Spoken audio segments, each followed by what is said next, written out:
Sir, China के tank हमारी ओर बढ़ रहे हैं। हमारे लिए क्या आदेश है? रुको, मैं ऊपर बात करता हूँ। सर, चाइना हमारी ओर टैंक लेकर बढ़ रहा है। हमारे लिए क्या आदेश है? बताते हैं। सर, चीनी सेना टैंक लेकर भारत की सीमा के नजदीक आ रही है। हमारी सेना के लिए क्या आदेश है? अरे इसमें मैं क्या कर सकता हूँ? जो उचित समझो वो करो। हेलो। मोदी जी से बात हुई, उन्होंने कहा है जो उचित समझो वो करो। लेकिन सर, वो ऑर्डर। Hello hello. देश के सामने ये एक गंभीर विषय था। प्रधानमंत्री मोदी को सब बताया गया था, लेकिन उन्होंने निर्णय नहीं लिया। तुम्हें जो उचित लगे वो करो। ये एआई जनरेटेड वीडियो कांग्रेस दल ने अपने जो उनका ऑफिशियल एक्स हैंडल है वहां पर अभी इसको जारी किया है, और ये जारी करा गया है उस पूरी कंट्रोवर्सी के बाद, जिस कंट्रोवर्सी में आप जानते हैं जब हमारा चाइना के साथ हमारा संघर्ष होता है सीमा पर, और उस संघर्ष के ऊपर जो हमारे पूर्व थल सेना अध्यक्ष थे नरवणे साहब, उनके द्वारा एक किताब लिखी गई थी, और इसी किताब के अंश पढ़ने के ऊपर पूरा विवाद हुआ। बहुत सारे सवाल यहां पर खड़े होते हैं कि क्या जो सरकार है नियमों की आड़ में जो सच्चाई है उसको आने से रोक रही है, क्योंकि चाइना में जो संघर्ष हुआ था उसके ऊपर पहले भी सरकार के ऊपर ऐसे बहुत सारे आरोप लगे हैं कि सरकार वास्तविक रूप से तथ्यों को छुपा रही है। और अगेन जब यहां पर पार्लियामेंट के अंदर जो विपक्षी दल हैं, एलओपी हैं, उन्होंने बोलने की कोशिश करी तो वहां पर नियमों का हवाला देके उनको रोका गया। अब सवाल यहां पर कई सारे उठते हैं कि क्या कहीं ना कहीं सरकार डरी हुई है, या फिर कहीं से सरकार फिर अपनी पोजीशनिंग लूज ना हो जाए, वैसी वजहों से उनको रोकने की कोशिश करी हुई। तो नहीं, 8 मेंबर्स को सस्पेंड कर दिया गया पूरे के पूरे सेशन के लिए। अब ये जो नियमों का ताक दिया जा रहा है, जो नियमों की बात करी जा रही है, नियमों के बारे में आपको बताऊंगा, और नियमों में आप बाद में चल के आप लोग ये देखेंगे कि जो नियमों में ये चीजों को फाइनल डिसाइड करने का जो पूरी ताकत है, वो पूरी ताकत स्पीकर के पास है। और स्पीकर एक ऐसा व्यक्ति होता है जिसके ऊपर लंबे समय से अलग अलग समितियां, सुप्रीम कोर्ट, सबने उनकी निष्पक्ष भूमिका के ऊपर प्रश्न उठाए हैं कि कई बार वो सरकार की प्रति बायस्ड होते हैं। क्यों? क्योंकि वो भी कहीं ना कहीं उसी पॉलिटिकल पार्टी के मेंबर होते हैं। मल्टीपल सिफारिशें, सुप्रीम कोर्ट और बहुत सारी कमिटियां, अगेन फिर से ऐसी ही कोशिशें यहां पर हमें देखने को मिल रही हैं। पूरा मैं आपको डिटेल में पूरा सीन बताऊंगा, लेकिन ये पूरा मुद्दा आपकी जब समझ में आएगा जब आप इस पूरे वीडियो को अंत तक देखेंगे। नमस्कार, मेरा नाम शुभम सिसोदिया है और let's crack UPSC CSE Hindi पे आप सबका बहुत स्वागत है। सबसे पहले इस किताब का जिक्र देखिए। आप यहां पर देख सकते हैं मनोज मुकुंद नरवणे साहब हमारे पूर्व थल सेना अध्यक्ष थे, जिस समय पर चाइना के साथ हमारा टकराव हुआ था एलएसी के ऊपर। यहां पर उनके द्वारा एक किताब है, इस किताब को यहां पर लिखा गया था 4 स्टार्स ऑफ डेस्टिनी। ये दरअसल एक ऑटोबायोग्राफी है। अगर इस किताब के बारे में बात करें तो इस किताब को सरकार ने पब्लिश नहीं करने दिया गया अब तक, क्योंकि नियम ये कहते हैं कि जब भी कोई ऐसा ऑफिसर, जब भी कोई सेना का अधिकारी कोई ऐसी किताब वगैरह निकालेगा तो उसे सरकार से अनुमति लेनी पड़ेगी। अब ये सरकार, ये जो किताब है ये 2 साल पहले तैयार हो चुकी है, लेकिन सरकार इसको रिलीज नहीं होने दे रही। सरकार ने इसको होल्ड करके रखा हुआ है। और ये इसका आप देख सकते हैं, जब मैंने इसको फ्लिपकार्ट पर ओपन करने की कोशिश करी तो आप देख सकते हैं जो पेंगुइन जो यहाँ पर हाउस है वो यहाँ पर कोशिश कर रहा है, या फिर हम देखेंगे वो यहाँ पे इसको रिलीज करने की यहाँ पे बात कर रहा है, राइट ना। क्यों अब ये इसको रिलीज नहीं होने दिया जा रहा है? इसके पीछे भी रीजन कहीं ना कहीं एक यही है कि हम देखेंगे सरकार, शायद हो सकता है इन तथ्यों से सरकार डरी हुई है, क्योंकि सरकार ने क्लेम किया था कि कोई भी कैसा भी डेंजर यहां पर नहीं है। तो पहली बात तो हमें यहां पर यह देखने को मिलेगी इस किताब के बारे में। और इस किताब में जिन अंशों का जिक्र करा गया है वो है जब चाइना के साथ संघर्ष होता है 2020 के समय पर। उनके द्वारा यहां पर एक कहानी बताई गई कि चाइना की तरफ से कुछ जो टैंक्स है उन्होंने एंटर करने की कोशिश करी भारत की तरफ। अब सीधी सी बात है, उन्होंने इस चीज का भी जिक्र किया कि जब पाकिस्तान के साथ कोई टकराव होता है तो जो सरकारें हैं वो बहुत लालायित रहती हैं उन चीजों पर एक्शन लेने के लिए, आर्टिलरी ओपन फायर करने के लिए, उन सभी चीजों के लिए। लेकिन चाइना का मामला काफी ज्यादा सेंसिटिव होता है, तो इसलिए सरकार के ऑर्डर्स ये रहते हैं कि बिना परमिशंस के कोई भी आर्टिलरी का इस्तेमाल नहीं किया जाएगा, क्योंकि तनाव और ज्यादा वहां पर बढ़ सकता है। इसी चीज को लेके जब जनरल के पास में ये सारी खबर आई कि चाइना के जो टैंक्स हैं वो इंडिया के अंदर एंट्री कर रहे हैं, उन्होंने सरकार से कनेक्ट करने की कोशिश करी, उन्होंने मिनिस्टर से कनेक्ट करने की कोशिश करी, और एक लंबा समय बीतता गया, लेकिन सरकार की तरफ से कोई भी कैसा भी रिस्पॉन्स नहीं आया। ऐसे समय पर जब हम देखेंगे कि उन्होंने वेट किया और उधर से टैंक बढ़ते चले आ रहे थे भारत की तरफ, अल्टीमेटली काफी लंबे समय बाद जब प्रधानमंत्री तक ये मैसेज पहुंचता है तो इस मैसेज में, उसके रिप्लाई में उन्होंने केवल एक ही बात कहा कि जो तुमको उचित लगे वो करो। वो तो गनीमत रहे कि इस समय पर जो सेना की सजगता है, उन्होंने घेराबंदी करके जो टैंक से उनको वहां पर रोका गया। और ये सब कोई मैं कहानी नहीं बता रही, ये सारा जो इस किताब को प्रकाशित होने से रोका गया है, इसमें बहुत सारे जो कुछ लेख थे वो प्रकाशित हुए थे, उनके अंश के हवाले से मैं आपको यहां पर बता रहा हूं, जिसका राहुल गांधी पार्लियामेंट के अंदर जिक्र यहां पर कर रहे थे। तो ये पूरा मुद्दा है, इसके ऊपर बातचीत यहां पर हो रही थी। और अगेन जैसे ही उन्होंने इस पूरे मामले को उठाया, जो सत्ता पक्ष के सांसद हैं उन्होंने राहुल गांधी को रोका और बोला गया कि नहीं, ये पूरी तरह से अनुचित है। क्यों?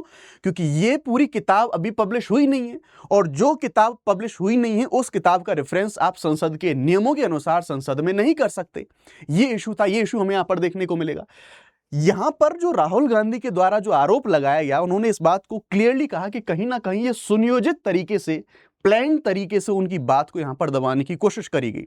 और उन्होंने फिर जो लोकसभा के स्पीकर हैं उनको एक पत्र लिखा, जिस पत्र में उन्होंने यहां पर यह बताया कि ये प्लान तरीके से मेरी जो आजादी है बोलने की, या फिर लोकतंत्र में जो विपक्ष की आवाज उठाने की जो जिम्मेदारी है, उसको यहां पर जानबूझ के रोकने की जो कोशिश है, वो कोशिश यहां पर करी गई है सरकार के द्वारा। क्योंकि आपने वायरल वीडियोस में देखा होगा कि जैसे ही राहुल गांधी कुछ बोलते हैं, सारे के सारे मेंबर आके उनको घेर लेते हैं। अब जब इस पर विवाद और ज्यादा बढ़ता है, तो ये विवाद वहां तक पहुंचा जहां पर फाइनली आके जो कांग्रेस के 8 मेंबर थे उनको सस्पेंड कर दिया गया पूरे के पूरे सेशन के लिए। अब वो सारे नियम क्या हैं? क्या वाकई में उन नियमों का सही तरीके से प्रयोग हुआ है? क्योंकि इन नियमों में जो अंतिम निर्णय लेने की ताकत है वो स्पीकर के पास रहती है। और अगेन मैंने आपको बताया कि स्पीकर के ऊपर बायसनेस के आरोप हमेशा से लगते रहे हैं कि क्या वो सरकार की तरफदारी यहां पर ले रहे हैं। इन सब चीजों को आपको मैं नियमों के अंदर यहां पर बताऊंगा। तो ये जो सबसे पहले जो शुरुआत होती है वो था नियम नंबर 349, कि इस नियम का इस्तेमाल करके जो उनको रोकने की कोशिश करी गई थी। ये नियम क्या कहता है इसके बारे में तो हम बात करेंगे, बाकी सभी नियमों के बारे में आपको मैं बताऊंगा। लेकिन एक चीज को हमें यहां पर और समझना होगा। एक आरोप ये और लगा कि राहुल गांधी ने जिन फैक्ट का इस्तेमाल किया, जिन चीजों के बारे में पार्लियामेंट के अंदर बोला, उसमें से कुछ चीजें सही थी और कुछ चीजें गलत थी। एक बार उसको भी हम यहां पर समझने की कोशिश करते हैं कि क्या उसमें सही था और क्या उसमें गलत था।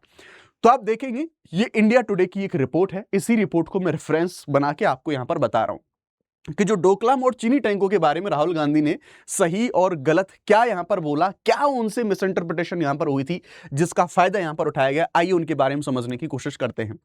सबसे पहले राहुल गांधी सही कहां थे, उन्होंने क्या क्या सही सही बात बोली उसके बारे में, और क्या गलत बोला, फिर उन फैक्ट को हम देखेंगे। देखो, सबसे पहले राहुल गांधी ने संसद में जिस घटना का जिक्र करा वो 2020 की थी। बिल्कुल सही बात है कि जब 4 टैंक आ रहे हैं, अंदर एंटर करने की कोशिश कर रहे हैं, ये 2020 की घटना थी, सही बात है। 4 टैंकों के आगे बढ़ने से जुड़ी थी, ये भी बिल्कुल सही बात है। सेना प्रमुख MM नरवणे की जो मेमोयर थे उन पर आधारित है, यानी कि जो कुछ लेखों के जो अंश हैं वो जो बाहर निकले थे, वो पब्लिश हुए थे, पब्लिक डोमेन में थे, उन्हीं पर यह आधारित है, ये भी सही है। और यह घटना 2020 के भारत चीन सीमा जो LAC पर क्राइसिस हुआ था, संघर्ष हुआ था, उसके दौरान है। इस लिहाज से राहुल गांधी का मूल तर्क 2020 में चीन की ओर से आक्रामक सैन्य गतिविधि हुई, टेक्निकली सही है, तथ्यात्मक रूप से सही है, इसमें कुछ भी गलत नहीं है। लेकिन यहां पर कुछ गड़बड़ियां हुई। उन्होंने कुछ फैक्चुअल तरीके से जो कुछ मिस इंटरप्रिटेशन है वो यहां पर उनसे गलती से यह चीजें हुई। एक चीज को आप समझने की कोशिश करो। सबसे बड़ी एक जो गलती उन्होंने करी कि जो चाइना की संघर्ष हमारे साथ में, चाइना के जो संघर्ष हमारे LAC पर हो रहे थे, उसमें जो सैनिकों की शहादत हुई, उसमें जो शब्द इस्तेमाल करा गया राहुल गांधी के द्वारा वो था उनकी डेथ। ये टेक्निकली हमारे जो सेना है, सैनिकों का सम्मान है, नहीं किया जाना चाहिए। वहां पर शहादत जो शब्द है उसका इस्तेमाल किया जाना चाहिए था, जो कि पूरी तरह से गलत था। एक इस चीज को हमें एक्सेप्ट करना पड़ेगा, ये सच है। राहुल गांधी कहां गलत हो गए? तो देखो, सबसे बड़ी जो गलती हुई वो लोकेशन की लेके हुई थी। आप इस मैप में इस पूरी लोकेशन को समझने की कोशिश कीजिए। ये जो पूरा मामला था, ये पूरा मामला डोकलाम के अंदर हुआ था, ठीक है। आप इसको भी समझने की कोशिश करेंगे कि उन्होंने, राहुल गांधी ने जो टैंक वाली घटना बताई थी वो कहा था कि 4 चीनी टैंक डोकलाम में आगे बढ़े, यानी कि वो जिस घटना का जिक्र कर रहे थे डोकलाम, यहां पर भूटान के पास में ये जो मामला है, इसे आप यहां पर देख सकते हैं। जबकि ये जो 4 टैंकों वाली घटना का जिक्र करा जा रहा था, जो इस किताब में भी सारी चीजें इस अंश में लिखी हुई थी, ये डोकलाम में नहीं बल्कि रेजिनला और रेचिनला इसमें हुई थी, यानी कि जो ईस्टर्न लद्दाख में जो हुआ था। आप यहां पर रेजंगला और रेचिनला यहां पर देख सकते हैं। फैक्चुअल गलती तो यहां पर हुई। अब अगर आप ये ऐसा भी नहीं कि पास में सटे हुए इसलिए कंफ्यूजन हो गया दोस्त, आप अगर देखेंगे डोकलाम और रेचेनला और रेजिंगला में 1200 किलोमीटर का डिफरेंस है। तो ये गलती उनसे यहां पर हुई थी। यही जो तकनीकी गलती है उनकी बात को, सिंपल सी बात है, कमजोर कर गई। और सरकार को, आपको पता है कि जब सरकार के ऊपर जिम्मेदारी तय करने की बात आती है तो सरकार को एक बहाना चाहिए होता है इन सब चीजों के लिए। अल्टीमेटली स्पीकर, सरकार के सदस्य, उन सभी ने इन नियमों का हवाला दिया और फाइनली ये चीजें इतनी ज्यादा बिगड़ गई कि काफी सारे मेंबर सस्पेंड तक हो गए ना। अब मैं आपको बताना चाहूंगा इन सभी नियमों के बारे में कि ये नियम जो है वो कहते क्या है इन नियमों में। तो सबसे पहले जो हमारी बात होती है रूल नंबर 349 के बारे में। 349 ये कहता है कि संसद के अंदर जब भी कोई सांसदों का आचरण है, प्रक्रिया है, इससे जुड़े नियम हैं और इसके अनुसार कोई भी सांसद सदन में किसी किताब, अखबार या फिर पत्र वो नहीं पढ़ सकता जब तक सीधे तौर पर सदन के काम से जुड़ा हुआ ना हो। यानी कि वो किताब का रेफरेंस ले रहे थे और जिस समय पर उस किताब का रेफरेंस ले रहे थे उस समय पर उस मामले का कोई संबंध नहीं था कार्यवाही से। इस आधार पर इस नियम का जो यहां पर हम देखेंगे वो सारी चीजें हमें देखने को मिलती है। यानी कि नियम में यह साफ नहीं लिखा हुआ है, ये अगर 349 नियम में देखेंगे तो यहां पर क्लियर नहीं लिखा हुआ है कि यह सामग्री पब्लिश्ड है या फिर अनपब्लिश्ड, दोनों के बारे में कोई अलग अलग उल्लेख नहीं है। और हम यहां पर यह देखेंगे कि यहां पर 352 और 353 भी लागू होते हैं। अब आप ये कहेंगे कि अगर नियमों में ये अनपब्लिश्ड और पब्लिश अगर उल्लेख नहीं है तो हु विल डिसाइड? ऐसे मामले में फाइनल डिसीजन लिया जाता है किसके द्वारा? स्पीकर के द्वारा। और अगेन जैसा मैंने कहा कि स्पीकर की जो भूमिका है वो कई समयों पर विवादास्पद रही है कि कई बार जो स्पीकर हैं वो सरकार का पक्ष यहां पर ले रहे होते हैं। और मैं कोई नई बात नहीं कर रहा, ये जब भी आप संविधान पढ़ेंगे, राजनीति पढ़ेंगे, क्योंकि मैं संविधान राजनीति पढ़ाता हूं तो वैसे विषय में मैं मेंस की जब आंसर राइटिंग करवाता हूं वहां पर इन क्वेश्चंस को लिखवाता हूं मैं, तो वो चीज हमें यहां पर देखने को मिलती है। देन हम देखेंगे रूल नंबर 352 एंड 353। 352 ये कहता है कि सांसदों को सदन में आपत्तिजनक या फिर अपमानजनक भाषा का इस्तेमाल करने से रोकता है, उनके आचरण पर कंट्रोल करने की कोशिश करता है। यानी कि कोई अपमानजनक जो टिप्पणी है वो नहीं कर सकते, बहस मुद्दों पर होनी चाहिए, व्यक्तिगत आरोप या फिर असभ्य भाषा नहीं। 353 ये कह रहा है कि अगर ये नियम मान हानिकारक या फिर आरोप लगानी बातों से जुड़ा हुआ है, स्पीकर और संबंधित मंत्री को इसकी जानकारी देनी होती है ताकि मंत्री जांच करके जवाब यहां पर दे सके। सदन की गरिमा के खिलाफ और जनहित में जो चीजें ना हो उनको यहां पर रोका जा सकता है बाय स्पीकर।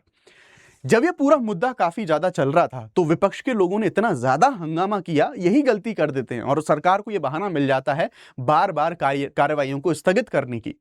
यहां पर उनके द्वारा जब इतना ज्यादा हंगामा हुआ कि सदन को 2 से 3 बार स्थगित करना पड़ा, वो स्पीकर के सामने आके स्पीकर के सामने पर्चे फाड़े गए, कागज फाड़े गए, विपक्ष ने इतना ज्यादा यहां पर हंगामा कर दिया और बस उसी के ऊपर जो स्पीकर थे उन्होंने इन सभी नियमों का प्रयोग करके उनको 8 लोगों को यहां पर सस्पेंड कर दिया गया फॉर एंटायर सेशन। पूरे सत्र के लिए उन लोगों को यहां पर सस्पेंड कर दिया गया। उसके बाद ये लोग जो संसद के बाहर हैं वो धरने वगैरह यहां पर देते रहे। ना थोड़ा सा इन नियमों के बारे में भी हम यहां पर समझने की कोशिश करेंगे। 374A जो लोकसभा की नियमावली है वो ऐसे सस्पेंशन से यहां पर डील करता है और इसमें जो सारी शक्तियां हैं वो स्पीकर को यहां पर मिली हुई हैं, आपको ये पता होना चाहिए। 374A क्या कहता है? अगर कोई सांसद बार बार स्पीकर के आदेश की अवहेलना करेगा, लगातार नारेबाजी, हंगामा करेगा, सदन की कार्रवाई को पूरी तरह ठप कर देगा, तो स्पीकर बिना किसी वोटिंग के उस सांसद को पूरे सत्र के लिए ऑटोमेटिकली निलंबित कर सकते हैं। ये नियम 374A कहता है। लेकिन इससे जुड़े हुए कुछ और नियम भी हैं जिनको जानने की कोशिश करें। 373, 374, 374A, इन सब में डिफरेंस हम समझने की कोशिश करें। 373 के अनुसार 1 दिन के लिए बाहर करा जाता है, 1 दिन के लिए सस्पेंड करा जाता है मेंबर को। 374 के अनुसार स्पीकर नाम लेके सस्पेंड करता है, नाम लेके। 374A पूरे सत्र के लिए ऑटोमेटिक सस्पेंशन, इसके लिए कोई वोट की आवश्यकता नहीं पड़ती। हालांकि इस मामले में ध्वनि मत से भी ये जो प्रस्ताव है सस्पेंशन का, ये हमें यहां पर देखने को मिलता है। अब ये मुद्दा काफी ज्यादा सेंसिटिव है। कई बार विपक्ष जो बहुत ज्यादा धरना प्रदर्शन करता है, कार्रवाई नहीं चलने देता और चीजों पर बहस, मुद्दों पर बहस नहीं हो पाती, तो जनता का जो हर 1 मिनट का पैसा है संसद की कार्रवाई को चलाने के लिए, जो कि लाखों में आता है, वो वेस्ट होता है और जनता के मुद्दों के ऊपर बातचीत नहीं होती। सवाल यह भी उठता है कि सरकार क्यों डरती है ऐसी चीजों को जिम्मेदार ठहराने से? आपकी जिम्मेदारी है जनता को जवाब देना, तो आपको ये बहाने नहीं ढूंढने चाहिए। बाकी आप लोगों का ओपिनियन है वो क्या है, मुझे कमेंट सेक्शन के अंदर जरूर बताएं। ये वीडियो आपको कैसा लगे, आपका क्या पूरा ओपिनियन है, वो ओपिनियन अपना बताएं कमेंट सेक्शन के अंदर। अब अगर आप अनअकैडमी से जुड़ना चाहते हैं तो अपने फ्री ट्रायल को एक्टिवेट करें। बहुत सारे लोगों का एक्टिवेट नहीं हुआ है कि बहुत सारे लोगों ने एनरोल कर लिया है बट वो यूटिलाइज नहीं कर पा रहे हैं, तो वो एक्टिवेट नहीं माना जाएगा। जिसमें आप वॉच क्लासेस हैं, उन मतलब जो फ्री क्लासेस हैं प्लस की, उनको आप देख सकते हैं। पीडीएफ सारे जो नोट्स हैं हमारी डिटेल्ड, उनको ले सकते हैं। और जो टेस्ट सीरीज हैं, पेड टेस्ट सीरीज हैं, उनको आप फ्री में अवेल कर सकते हैं। यहाँ पे ध्यान रखिएगा, इसको अनलॉक करने के लिए आपको एक कोड अप्लाई करना होगा and that is SSYT live. ये कोड आप अप्लाई करेंगे तो आपको ये ओपन हो जाएगा। केवल 2000 रुपए में आप अनअकैडमी की जो टेस्ट सीरीज है ऑनलाइन ऑफलाइन अपने घर भी मंगा सकते हैं इसी SSYT लाइव कोड के माध्यम से। Thank you very much. जय हिंद, जय Bharat. Unacademy. Let's crack it.